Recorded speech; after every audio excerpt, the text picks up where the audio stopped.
The schools were very good. The students mostly were wearing uniforms. We visited primarily elementary school students, but we did have some contact with some high school students. It was co-ed, girls in the classes, and the girls did not seem to in any way feel inhibited. They participated and answered questions and asked questions. So I think in many ways it would be comparable to what I would see as a private school here in the United States. What about the teachers there?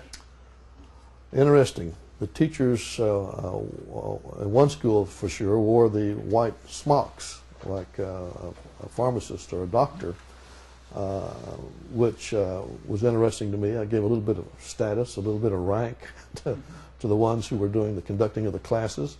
Most of the teachers spoke English.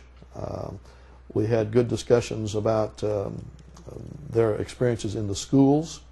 They were from a variety of places. They were both men and women teachers. It was just a very positive, eye-opening experience, which also showed once again that there was not that much difference between what you would find in a concerned Turkish community about education, perhaps in a higher income bracket, and what you would find in the United States in certain income brackets that are capable of sending their kids to private schools. It was very, very similar. Do you believe that these schools will play an important role? Yes, yes, especially since 9/11. I was teaching my Religions of the World class when that took place. And that was one of the first things that I wanted to try to get across to students, even religious motivations, that the students need to keep that in mind, that there was a spectrum. In the United States, I've taught U.S. history, and after the Civil War, when the slaves were supposed to be free, supposed to be blended right back into the broad culture, it wasn't going to happen. It didn't happen. And you had groups like the Ku Klux Klan who were very unwilling to adjust and were not going to allow the blending to take place. They used fear, they used violence, they used death to try to intimidate people, and that they also claimed to be an aspect of Christianity. They burned crosses. So I wanted my students to keep in mind, even though terrorist organizations claim some type of Islamic rationale, that the people here in the city that I had dealt with, and I'd already talked with Muslims at the mosque and had some other Muslim friends in the community already, and I wanted my students to keep that in mind. Don't jump to conclusions that that is a picture of Islam, that is what the most of Muslims believe, because it was not. That was an incorrect understanding, which really does kind of come back to the controversy about the cartoon about Muhammad with the turban with the bomb in it, and the comments about running out of virgins. Unfortunately, I believe that's exactly what many Americans see, how they see Islam, and they're seeing it from the terrorist perspective. Personally, the cartoon brought up what to me, which would be some very good talking points in a class, that this representation, which was misrepresenting the approach of Muhammad, his teachings, and the concepts about life, eternity, life after death, and heaven, those things which were highlighted in that drawing pinpointed the wrong things. I know it has created great controversy, and it pushed a lot of buttons. It made a lot of people angry. I have seen the viewings, the pictures on television about the large numbers of Muslims who were offended around the world, and they have every right to be offended if they felt like the cartoon was trying to say this is what Muhammad was like. I tend to have interpreted that as this is what an aspect of Islam says, and that's what many people around the world interpret it.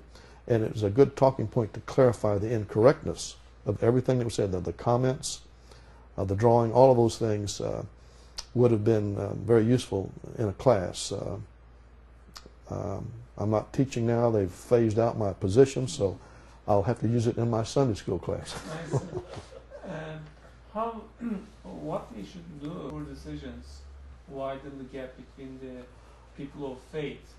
What we should do to close the gap between different. Well, one of the things that, and we were given a book concerning, I think, contemporary Islam or something like that from the Institute, and I did a lot of reading, especially in the chapters dealing with Islam and the state, Islam and civil government.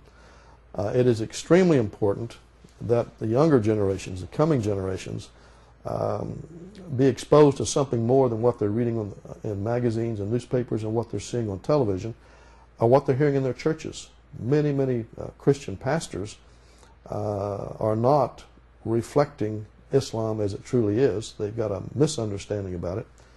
And if you don't have some place where there is at least the opportunity for students to get another picture, another view, I think that's going to be harmful in the future. It'll just firm up stereotypes and misconceptions. That's one of the things about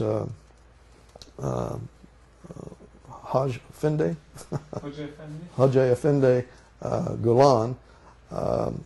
Much of what I was reading, he was emphasizing that that Islam is not seeking to force Islam on anyone.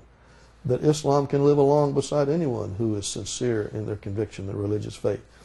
And that's where I'm coming from my faith also. I don't believe that there is any faith that should be the dominating, the tool of the government to in some way impose some religious aspects on people. Now, culturally, people can do that for themselves. They don't need government to do it.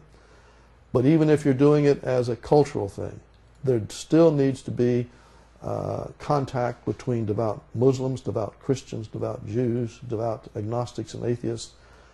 They need to recognize that they can still live together and work together and still hold their deep-seated views very seriously. They have a right to do that. And I think that's what I got from some of the readings of Gulen, that he saw that as a way to harmonious and peaceful living without compromising his convictions. And I would say amen to that. I would agree with that 100%. What are other things that attracted you about in Gulen's articles?